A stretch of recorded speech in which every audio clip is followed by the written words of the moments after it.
الحمد للہ رب العالمین والصلاة والسلام علی سید المرسلین اما بعد فاعوذ باللہ من الشیطان الرجیم بسم اللہ الرحمن الرحیم الصلاة والسلام علیک یا رسول اللہ وعلی آلک واصحابک یا حبیب اللہ الصلاة والسلام علیک یا نبی اللہ وعلی آلک واصحابک یا نور اللہ۔ میٹھے میٹھے اسلامی بھائیوں اور مدنی چینل کے ناظرین، سلسلہ ہے ایک قصہ ہے قرآن سے۔ قرآن ہے میرا رہنما، قرآن شفا ہے، نور ہے قرآن، جلا دل کی میرا قرآن، رضا رب کی میرا قرآن، قرآن قرآن۔ آج ایک اور قصہ، آج ایک اور واقعہ لے کر آپ کے لیے حاضر ہوئے ہیں۔ ویسے تو آپ نے بہت سارے ستارے دیکھے ہوں گے آسمان پر چمکتے ہوئے، مگر آج ایک ایسا قرآنی واقعہ، ایک ایسا قرآنی قصہ آپ کو سنانا ہے جس میں ایک بہت ہی زبردست روشن ستارے کی بات ہے، جس کی چمک دمک کیسی تھی اور اس ستارے کو جس نے دیکھا اس کی تعبیر اسے کیا بتائی گئی۔ بڑا عجیب و غریب واقعہ ہے۔ حضرت ابراہیم علیہ السلام کا بہت پیارے انداز میں اس واقعے میں ذکر خیر ہے۔ آئیے آپ کو یہ واقعہ سناتے ہیں۔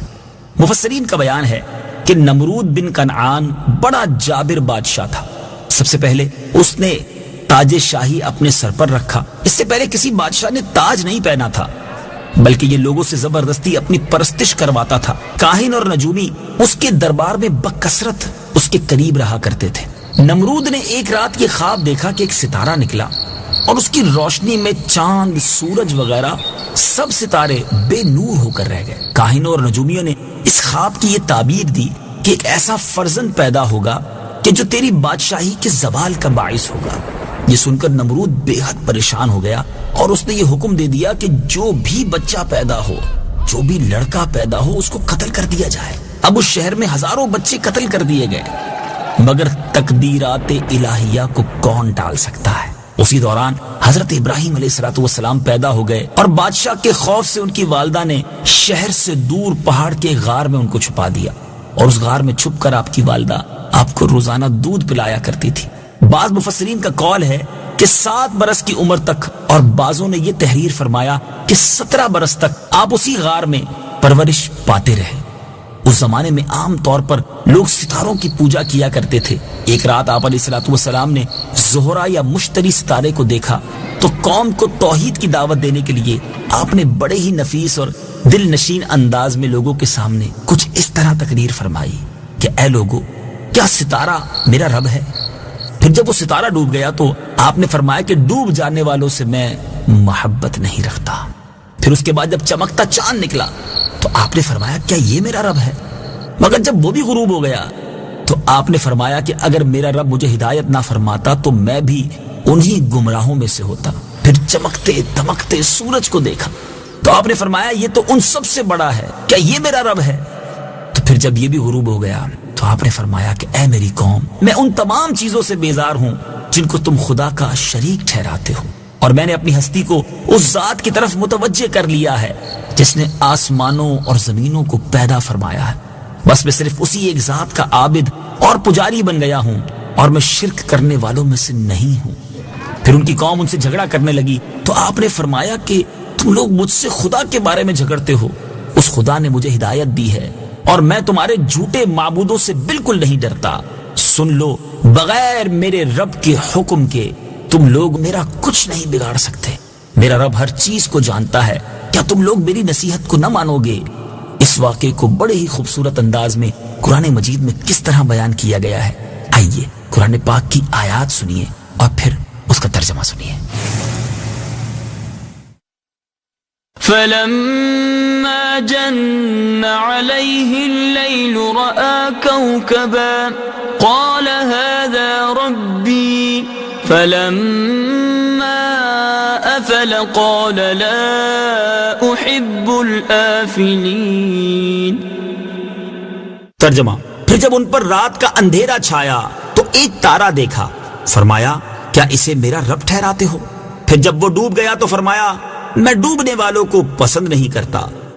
فلما رأى القمر بازغا قال هذا ربي فلما أفل قال لئن لم يهدني ربي لأكونن من القوم الضالين.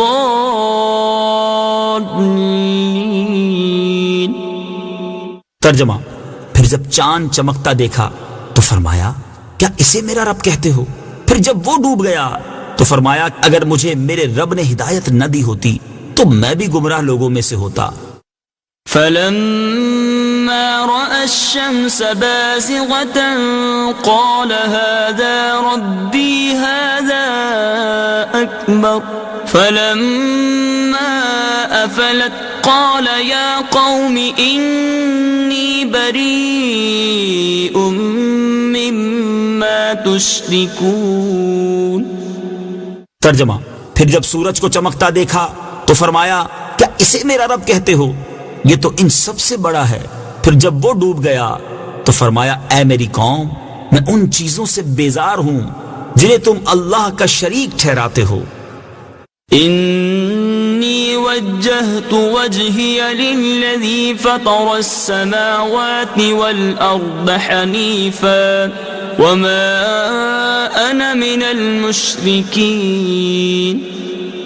ترجمہ: میں نے ہر باطل سے جدا ہو کر اپنا منہ اس کی طرف کیا جس نے آسمان اور زمین بنائے اور میں مشرکوں میں سے نہیں. میٹھے میٹھے اسلامی بھائیوں، اس واقعے سے ہمیں سیکھنے کو کیا ملا؟ کتنا پیارا انداز، کتنا نفیس اور دل نشین انداز، بات سمجھانے کا کتنا خوبصورت انداز حضرت ابراہیم علیہ السلام نے اختیار کیا. نہ سخت کلامی کی، نہ کسی کی دل آزاری کی، نہ کسی کے جذبات کو ٹھیس پہنچایا، نہ کسی کو غصہ دلایا. بس اپنے مقصد کو بڑے حسین پیرائے میں بیان کیا اور منکرین کے سامنے دلیل کے ساتھ پیش کر دیا. یہاں ان مدنی چینل کے ناظرین کے لیے زبردست درس عبرت ہے جو اپنی بات کو ثابت کرنے کے لیے سخت گوئی پر اتر آتے ہیں، دل آزاریوں پر اتر آتے ہیں، جھگڑا کرنے لگ جاتے ہیں. نہیں میرے میٹھے اسلامی بھائیوں، اپنی بات پیار سے بھی سمجھائی جا سکتی ہے، دلیل کے ساتھ اچھے انداز میں بھی سمجھائی جا سکتی ہے. حضرت ابراہیم علیہ السلام کی یہ دلیلیں دینا، اس قوم کو اس انداز میں سمجھانا ہم سب کے لیے بہت بڑا درس ہے کہ اگر آپ لڑائی کر کے، جھگڑا کر کے، یہ کسی کو اس کی دل آزاری کر کے بات سمجھانا چاہیں گے تو بات دل میں اترنا بہت مشکل ہے. اس بات کو اس مثال سے سمجھیے کہ کسی گھڑے میں پانی ڈالنے سے پہلے، کسی برتن میں پانی بھرنے سے پہلے اگر اس میں پہلے ہی سوراخ کر دیا جائے تو پانی سے وہ برتن بھرا نہیں کرتا. ہم بعض اوقات بات شروع کرنے سے پہلے، بات سمجھانے سے پہلے کسی کو ذلیل کر کے اس کا دل توڑ کر پہلے ہی دل میں سوراخ کر دیتے ہیں اور پھر ہم کہتے ہیں ہماری بات سامنے والا مانتا نہیں. آپ نے اپنی جگہ ہی کھو دی ہے اس کے دل کے اندر سے. تو خدا را نرمی، شفقت اور پیار سے بات سمجھانا سیکھیے. اگر آپ والد ہیں، اگر آپ استاد ہیں، اگر آپ کسی علاقے کے بڑے ہیں، آپ اگر دعوت اسلامی کے ذمہ دار ہیں، کسی بھی ایسی جگہ پر ہیں کہ جہاں آپ کو لوگوں کو بات سمجھانی پڑتی ہے، نرمی اختیار کریں، شفقت سے بات کریں، دلیل سے بات کریں، سامنے والے کی بات بھی سنیں. انشاءاللہ آپ کی بات اگر صحیح ہوئی تو دل میں ضرور جگہ بنائے گی. دعوت اسلامی کا مدنی ماحول آپ کے سامنے ہے اور امیر اہل سنت کی مثال ہمارے سامنے ہے. آپ اکیلے ہی دعوت اسلامی کے اس پیغام کو لے کر چلے تھے، آج کروڑوں ساتھی کیسے بن گئے. آج دنیا بھر میں